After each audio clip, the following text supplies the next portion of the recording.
Hi, I'm Carl Azus for CNN 10. Welcome to the first of two shows we're going to have this week. We'll also be on the air tomorrow, but then we'll be off through next Monday, November 26th, as we celebrate the Thanksgiving holiday. First today, an update on California's devastating wildfires. Fire officials say the Camp Fire, the record-setting blaze in Northern California, is at least 60% contained, meaning it's mostly surrounded and prevented from spreading. It killed at least 76 people and injured 3 firefighters. The Woolsey Fire in Southern California is at least 88% contained. It killed at least 3 people and also injured 3 firefighters. President Trump has repeatedly blamed the mismanagement of forests for the destruction caused by wildfires. He's suggested that clearing out brush, bushes and weeds from the forest floor would help prevent wildfires from being so devastating. Critics have said that drought, which has affected parts of California for years, is a bigger factor. During the president's trip to fire-stricken areas on Saturday, where he was joined by California's current governor and its governor-elect, the president's focus was more on working together to help those affected. 9,700 homes destroyed and tens of thousands of people displaced. There is a housing crisis developing in Butte County, and quite frankly, it is difficult to wrap your mind around. We're outside this shelter here in Yuba City, one of the many in the area that's at full capacity. And mind you, we are about 50 miles south of what locals are calling ground zero of the most devastating fire in California's history, that being Paradise. So many people, their only focus can be on their immediate need, where they will spend tonight. That being in shelters like this one, some people even in the tent cities that we've showed you pictures of through the week. That being a more short-term solution, the effort being made to put more people in shelters like this one. Authorities now are also beginning the process, though, of returning people to where their homes were to see if anything remains, to see if there is anything to take them in the process moving forward. Yesterday, President Trump among those to get a first-hand look at the devastation. Nobody would have ever thought this could have happened. So the federal government is behind you. We're all behind each other. I think we can truly say, Jerry. And Jerry and I have been speaking, and Gavin and I have now gotten to know each other, and we're all going to work together, and we'll do a real job. But this is very sad to see it. Many people here saying they'd like to put politics aside with President Trump's visit. They say Butte County needs all the help that it can get, and if President Trump's visit here could put a spotlight on the devastation and could help him understand the need for so many, they say that they welcomed him.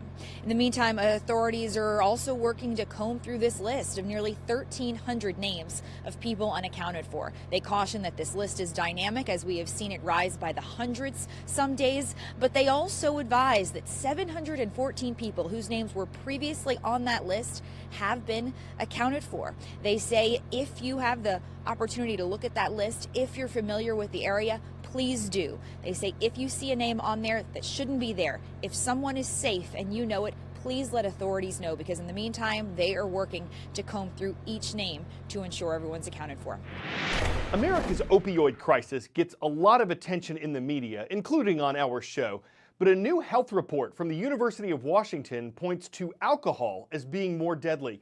While 72,000 Americans die a year from opioid overdoses, an estimated 88,000 die from alcohol-related problems like liver cirrhosis, cancer, and suicide. Over a 10-year period, alcohol-related deaths increased among men by 29% and women by 67%. And though drinking deaths among teenagers actually decreased in the years studied, they went up for adults aged 45 to 64. According to USA Today, researchers say work-related stress, strain on working mothers, and loneliness tied to social media are some reasons why. The findings are based on a new analysis of statistics from 2007 to 2017. 10-second trivia. Which state has been the birthplace of the most U.S. presidents? Virginia, Ohio, New York, or Massachusetts? They're actually in order here, starting with the greatest. Virginia is the birthplace of 8 presidents.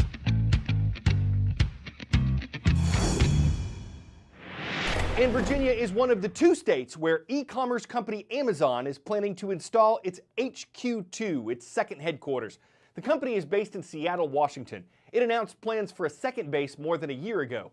After a nationwide competition between cities to attract Amazon, the company announced that New York City and Crystal City, Virginia would be the two places where Amazon's new homes would be. In total, they offered $2.8 billion in incentives to Amazon, but that figure could go higher. Amazon finally picked Virginia and New York as the two sites for its new headquarters. But that so-called victory in the HQ2 race for those states means that now they're on the hook for billions of dollars in subsidies to Amazon, one of the largest companies in the world, led by the richest man in the world. So why are New York and Virginia willing to give away nearly $3 billion to Amazon? Let's back up to 2017, when Amazon first announced their HQ2 hunt. Right off the bat, the sweepstakes led to silly, folksy gimmicks by local politicians. New York turned the Empire State orange. Tucson sent a big cactus. Kansas City Mayor Sly James made this. I'll tell you, when I'm sitting out in the backyard of my reasonably priced home and these chimes start to tinkle, it feels just like the whole world is singing to me. But it wasn't just gimmicks that Amazon got. Chula Vista, California offered a plot of land worth $100 million and a property tax deferment worth $300 million. New Jersey offered $7 billion in total incentives. Fresno offered to give Amazon control of how most of its taxes will be spent.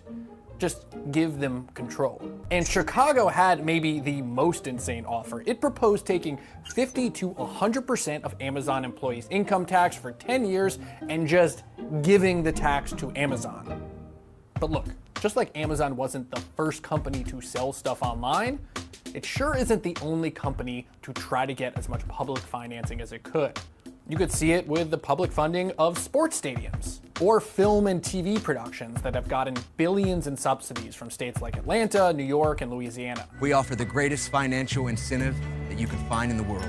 To understand why states and cities would choose to join a race to the bottom and potentially empty out their state's funds for a huge megacorporation, think of this as a prisoner's dilemma, the classic game theory thought experiment. Two people are arrested, interrogated separately, and asked to spill the beans on the other. Everyone would come out better if they cooperate together, but in practice, each individual actor decides what to do best for themselves, meaning everyone loses. Now imagine instead of 2 prisoners, there's 50.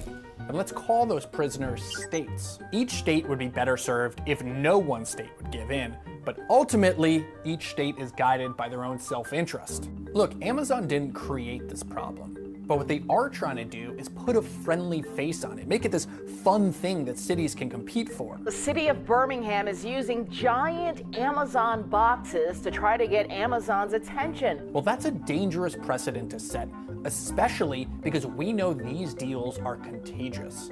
Companies know the deals that other companies have gotten and try to get them for themselves. Companies play this game. It's not like these public dollars affect where the location is going to be. It's like a company figures out where it wants to go. It picks the city, or maybe a very short list of city where it wants to go, and then plays community after community to get these incentives. Politicians love the idea of Amazon in their city. Once you have Amazon, salaries will go up, home prices will increase, and eventually tax revenues could increase in the long run.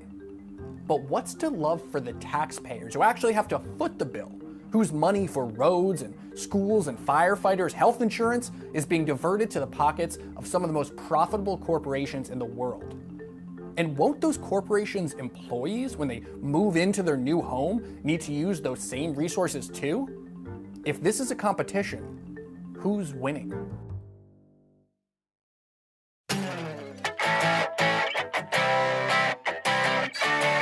If you think robots fall short of the sophisticated expressions of humans, meet Sophia. That's the name of this exceptionally expressive machine. Developers say it's able to make more than 50 facial expressions, and while critics say Sophia isn't much more than a chatbot, a computer program that uses cues to simulate a conversation, Sophia's creator hopes to develop artificial intelligence robots with which people can have deep emotional connections. Unless, of course, the robots short out, blow a fuse, power down, short circuit, disengage, break down, overload, get a glitch, get a bug, catch a virus, reboot, shut down, grind their gears, or get their wires crossed, in which case there's sure to be a major disconnect. I'm Carl Azuz, connecting news and puns on CNN.